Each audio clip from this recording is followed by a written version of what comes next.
Okay, we're good. I was just surprised by her puritanical sensibilities, quite honestly, because she's talking about how, you know, when he punched the kid, she just really upset her.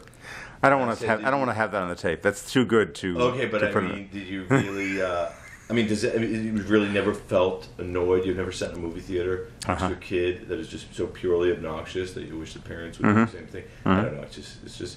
I don't. You know. It's tough to win in the comedy world because comedy is such a visceral, personal experience that, by the way, 400 people could be laughing in a movie theater at The Hangover, and you could see it and just say, "What the fuck is going on? This isn't funny to me," and vice versa. You know, you know, and it's just hard to win. That's all. Well, you try to do something a little different tonally with a movie like Due Date. First of all, you turn off people like that. So it's, you know. Ed Helms completely saves that movie in my, and that's totally worth it for him. You know, that was my feeling about it. I loved what he did. Everything, you know. So. Well, I think that would be in any movie that you watch. I think the audiences, different audience members, watch it through a different set of eyes, or experience the movie through a different set of eyes. Right. And I think that a lot of people, like yourself and probably myself, watched The Hangover through Ed Helms' character's point of view. Right. Some of them go through Bradley Cooper, and maybe some of the odder ones go through Zach's point of view. I think what makes the Due Date interesting is you're never sure whose side to be on and whose eyes to watch this film through. And probably most people will just settle on watching it through the dog's eyes because he's an innocent third party. Because there's really neither of these guys you can be on board with for the whole movie. And quite honestly, it's why Robert wanted to do the movie. Quite honestly, it's why I wanted to make the movie, because that shifting gears within the body of the film, that tonal shifts that the movie takes, and character tonal shifts, is what, as you say, makes the movie different and exciting, and had you not looking at your watch. What happens with Downey is, and I said my closing line in this initial piece, I wrote another one today, is that I almost now forgive him for Sherlock Holmes. Oh, Jesus. Almost. Okay, well, I won't go with you on that trip, but but I was. This is a world-class actor, and I understand what you're saying. Maybe Sherlock is not your cup of tea or whatever, but Downey goes places that very few guys of his stature and celebrity in Due Date. He goes places that I think people would resist, you know. Well, no, I don't think so, because he's fully committed. That's the amazing thing about it. Others would resist, and he just fully commits. Yeah. That's my point. Yeah. He does things that I don't think a lot of big-time celebrity actors would do, and he does things. In a quasi-comedic vein, this was the best thing that he has done for me since Two Girls and a Guy. Remember that time when he's doing a monologue with himself in the bathroom mirror? That's one of the greatest things I've ever seen. Yeah. And that's, you know. Well, I agree. I really am glad that you dug it and got it. And it's okay, you know, I think what you're saying and what you read to me, the review, and I think what we're trying to do, and I think maybe some people just get surprised because it's not like The Hangover in that way, and you appreciate it for that, but they expect one thing and you give them this thing where it's like, well, it's okay for, as you said, as she said, for it to be a little mean. Sometimes people are a little bit mean. I think Robert and me, as actually people, feel that sensibility, and like there's a darkness to it that we respond to, that we just dug what we were doing, and, you know. And without any of those actory tricks and signals that we all know that say to the audience, "No, you can relax because I'm not really this jerk. We're not really bad." You know. Yeah. And he didn't do that. No, never. That warrants respect. And really he doesn't justify his bad behavior in the last 10 minutes. It's like he just went all out, created a character, as you said, it's misanthropic and that just goes for below the belt the whole time. And one of the best moments is that as Michael, this is a line that I've quoted of Michael Donahue, that simply making people laugh is the lowest form of humor. That's great. That's pretty funny. This does much more than just bring that's out, awesome. you know. Yeah, and that's right. For something to be funny doesn't mean 400 people need to be laughing at the same time. And there's other levels of humor where it's just like, what?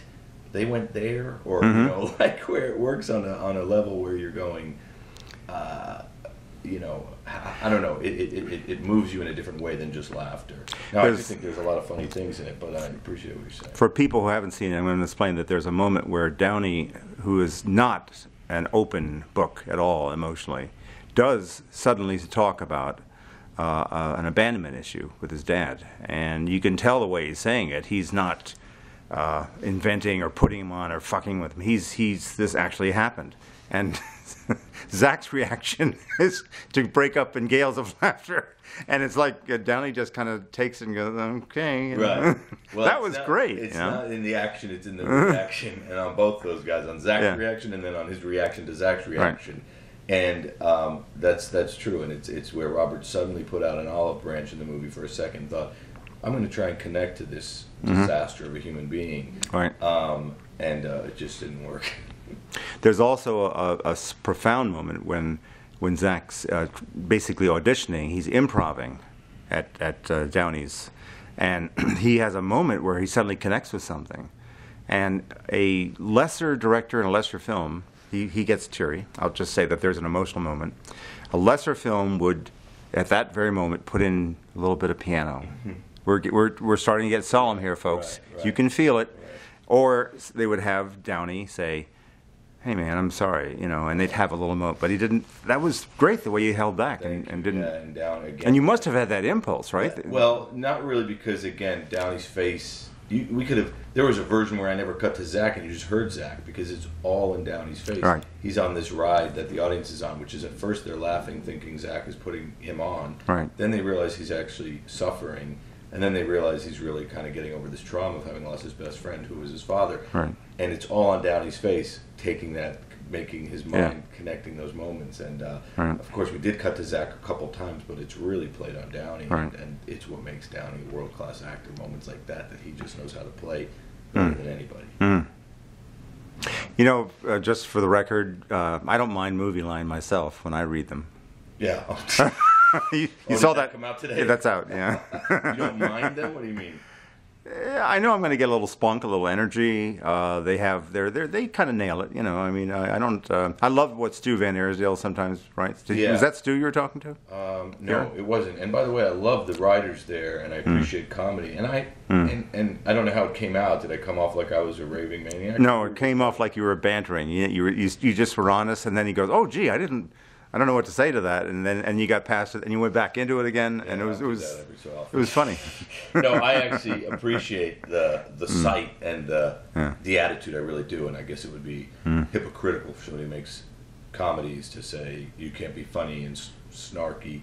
It's for me, I read your site. We've talked about it before. I think, and I don't know if it came across in that, there are people who love movies, who truly love movies. Now, that doesn't mean they have to love all my movies, and that doesn't mean they have to love every movie, but they love cinema, and they just want to live and breathe it. Right. And then there are people that kind of love show business, and I just think that was what I'm talking about. I have more of a fondness for sites where they love movies and the cinema. I grew up loving movies. I feel very honored and privileged that I get to direct movies, that I get to meet and work with guys like Robert Downey. I do not take it lightly, and I do not take it for granted. So I like to be around and read and be surrounded by other people, I guess, that love us. I call them Catholics. I understand what you mean. But I hope that came across. But those guys in particular, like Stu, I know him very well. I know he loves movies. He's a Catholic. It's more about the tone of the site than anything. Right. Yikes. What happens is you do these things and you get sick of hearing yourself talk, and you want to just spice it up and change up shift the tones, talking about tone, and then it comes back to probably fight you.